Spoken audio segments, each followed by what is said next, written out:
edifica mi iglesia. Fue lo que Dios le dijo a San Francisco y él pensaba que se refería a la pequeña iglesia de San Damián.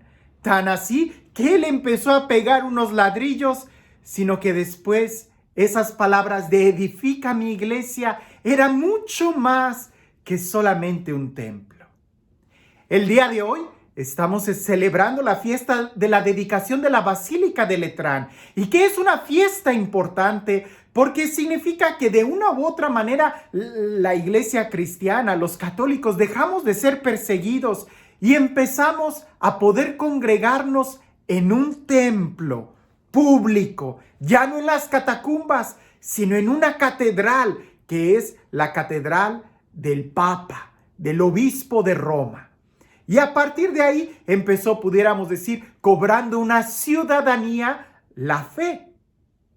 Pero claro, muchas veces nosotros podemos malinterpretar o empezamos a distorsionar o empezamos simplemente a acomodarnos, o quizás, en el mejor de los casos, como San Francisco, creyendo que Dios nos está pidiendo algo externo, cuando en realidad lo que nos está pidiendo es algo mucho más interno. En el Evangelio del día de hoy se habla de la purificación del templo. Y aunque muchos me han hecho preguntas sobre algunos de los aspectos que están sucediendo en la iglesia el día de hoy, yo me resisto a dar algún comentario porque creo que es lo que está escrito y hay que leerlo de primera mano y no de lo que otros dicen que sucedió, que dijo. No. El ejemplo más claro es lo que sucedía en el Evangelio, lo que sucedió en el Evangelio, y no solamente en este capítulo, sino en todo el Evangelio, toda la enseñanza de Jesús que está en toda la Sagrada Escritura. Hoy leemos que Jesús entra al templo y había unos vendedores ahí. Jesús, lleno, pudiéramos decir, de un coraje santo, empieza a expulsarlos del templo diciendo: mi casa es casa de oración y ustedes la han hecho una cueva de ladrones. Por ahí personas se acercan a Jesús y le dicen: ¿con qué autoridad haces esto? Y esta es la enseñanza muy bonita. Jesús dice: destruyan este templo y en 3 días lo reconstruiré. Ellos pensaron nuevamente en el sacrilegio, en algo impensable del templo de Jerusalén. Más de 40 años tardó en construir y tú dices que en tres días. Jesús no se refería al templo de piedras. Él se refería más a él mismo. La acción de purificar el templo era una acción profética que llevaba en sí un significado mucho más profundo. San Agustín lo dice, que los milagros que Jesús hace no se quedan solamente en el nivel físico, externo, material, sino que apuntan a una realidad más profunda, más real, más espiritual. De tal manera que cuando sana a un cojo, es porque Jesús quiere que camine en la vida espiritual. Cuando sana a un ciego, es porque quiere que vean y reconozcan algo espiritual. ¿Quién es el que está frente a ellos? Y así con cada uno de los milagros. La purificación del templo también entra en esa sintonía. Pero hablemos de toda la Sagrada Escritura en su conjunto. Y hoy, si vas a misa, vas a leer una lectura del Antiguo Testamento. Vas a escuchar el Evangelio y también vas a poder leer una del Nuevo Testamento, de una de las cartas del Nuevo Testamento. Y en ese orden quiero expresar una idea. En el Antiguo Testamento se habla de ese templo donde brota la gracia.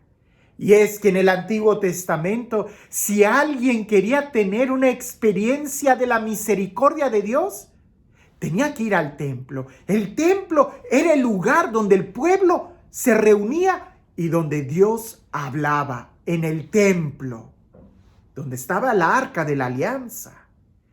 Pero en los evangelios, el lugar para tener un encuentro con la misericordia de Dios no es en el templo de Jerusalén, sino en la persona de Jesús.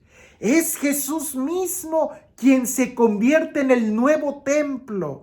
Es Jesús mismo quien es el nuevo sacerdote, la nueva víctima, el nuevo altar, el nuevo lugar donde brotará la gracia y la salvación para todos.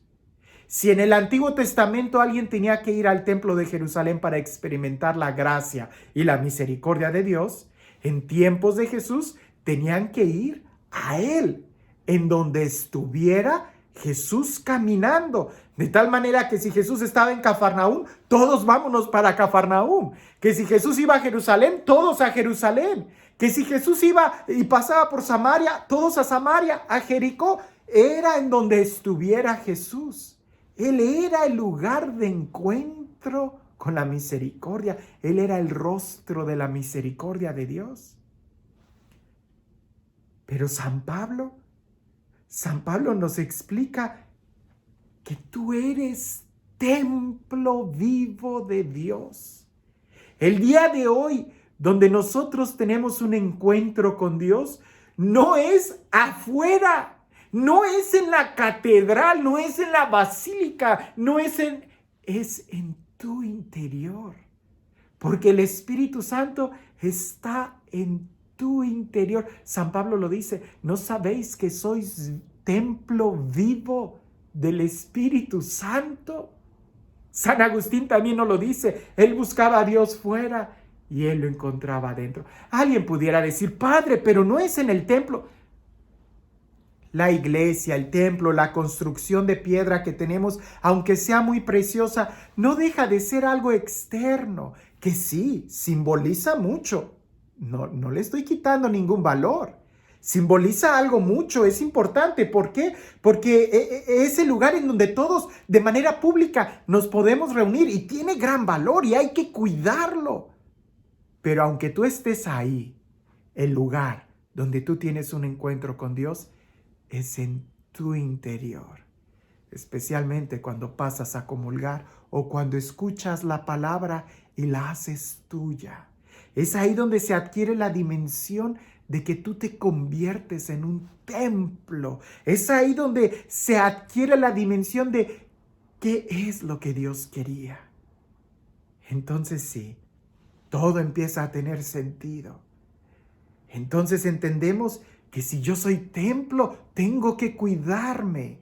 Y si mi hermano es también templo, tengo que cuidarlo más, mucho más que un templo físico.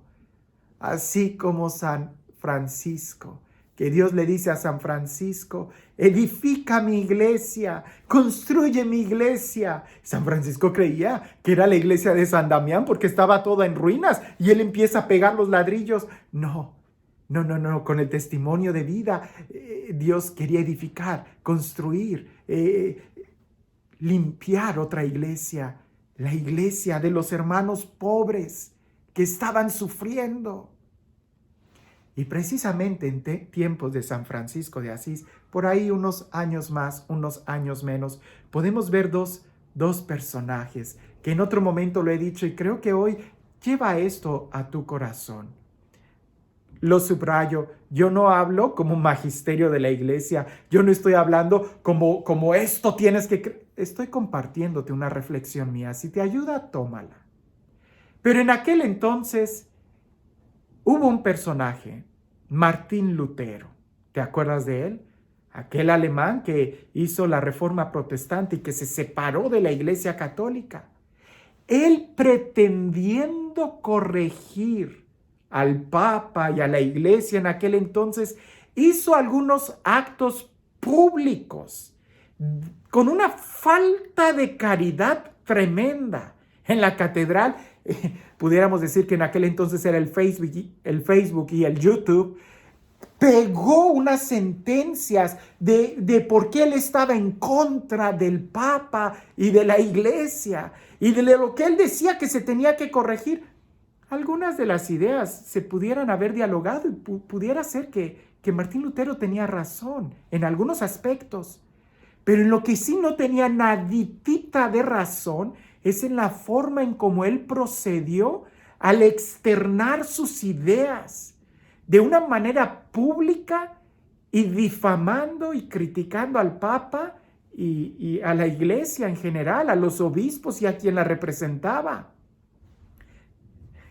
Es decir, ¿la finalidad justifica los medios? No, se tiene que hacer con amor.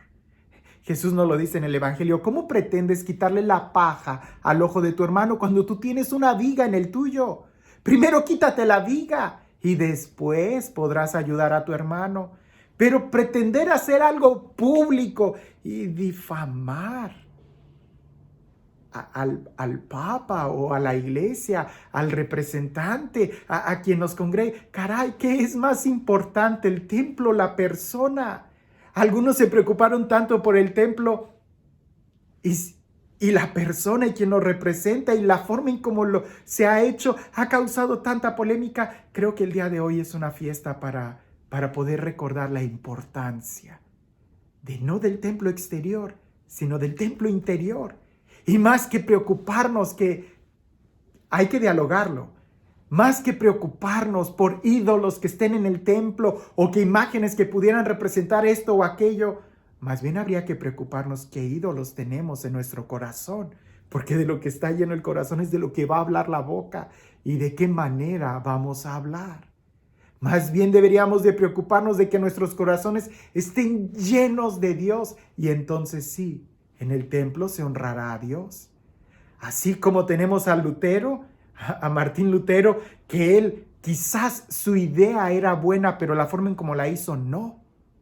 Tenemos a San Francisco de Asís, que él también se dio cuenta que en aquel entonces la iglesia era muy rica, así como Lutero se dio cuenta. Él se dio cuenta que quizás los altos jerarcas de la iglesia no vivían muy bien. Pero San Francisco jamás dijo nada, mucho menos públicamente, en contra de alguien. Lo que él hizo fue quitarse todos los ídolos interiores y vivió en una absoluta pobreza. Vivió el Evangelio y ahí es donde se purifica el templo, primero por dentro. Ay, porque si queremos juntar varias personas que nos ayuden a limpiar nuestras iglesias, entramos en polémica desde qué tipo de escobas, trapeadores y detergentes vamos a usar. Pero cuando se trata de limpiar tu corazón, ahí sí, entra a tu cuarto, cierra la puerta y hacer un examen de conciencia, que ahí es donde nosotros vamos a descubrir qué tanto estamos honrando a Dios en el altar de nuestro corazón. El día de hoy que celebramos esta fiesta de la catedral, del Papa, del Obispo de Roma, no celebramos un edificio, celebramos un acontecimiento, celebramos que la iglesia ya no sufre persecución. Pero ¿no será que ahora la persecución la tenemos entre nosotros mismos? ¿No será que ahora el obispo de Roma está siendo perseguido por nosotros mismos? Y más que eso también es muy externo, es revisar nuestro corazón. ¿No será que yo estoy persiguiendo la fe en mi corazón para acabarla, en lugar de dejar que crezca en mí el amor? Este Dios, el Dios del amor, el Dios de la vida, el Dios de la dicha, el Dios de la paz, el Dios que quiere que tengamos un encuentro con Él, el Dios que en el Antiguo Testamento nos dio un templo, que en los Evangelios nos da a su Hijo y que el día de hoy nos da a cada uno el Espíritu en nuestro interior, que sea Él quien nos bendiga, en el nombre del Padre, del Hijo y del Espíritu Santo. Jesús dijo una vez, el que esté libre de pecado, que arroje la primer piedra. Y cuentan por ahí una vez que había un hombre que tenía muchas dudas de fe y quería entablar un diálogo teológico con el cura de Ars, con San John María Vianney.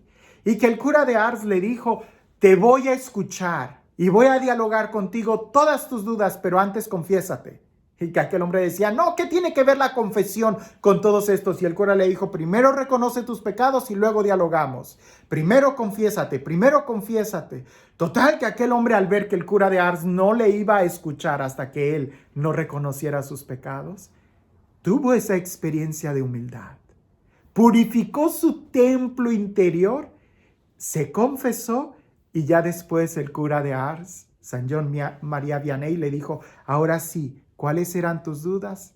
Aquel hombre dijo, no, Padre, ya todo lo he entendido. A veces nosotros tenemos ideas muy altas y diálogos y opiniones, pero cuando purifiquemos nuestro corazón y cuando sea nuestro corazón el que esté libre de ídolos, entonces te darás cuenta que no todo es como pareciese que es. Cuando primero nos quitamos la viga de nuestro ojo y esa viga de orgullo, de vanidad, de soberbia, de prepotencia, de arrogancia, de querer ser famosos, y entonces te quedas así, con ojos limpios, puedes ver con mayor claridad qué está pasando con tu hermano.